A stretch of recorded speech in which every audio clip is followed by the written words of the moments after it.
Мен силердин критикаңарга чыдай албаймын. Акчанын күчү менен басам баарын. Өткөндө кабыларымды сындадыңар, дверьлеримди, мешкомдуу дверьлерди. Бир видеодон көрүп калып.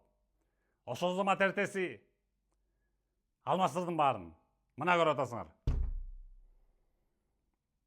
Кухняныкын, туалеттикин, ваннаяныкын, тиги комнаталардын баарын ошентип бир где-то 6-7 калга алмаштырдым.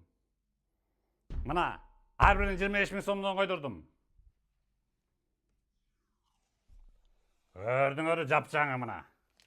Масло.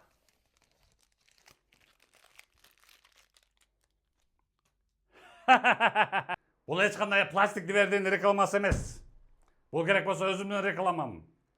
Мени критикалайсыңарбы? Сразу басам, жабам, тазалайм ошол. Акчанын күчү менен басам баарын. Мына жапжаң, көрдүңөрбү?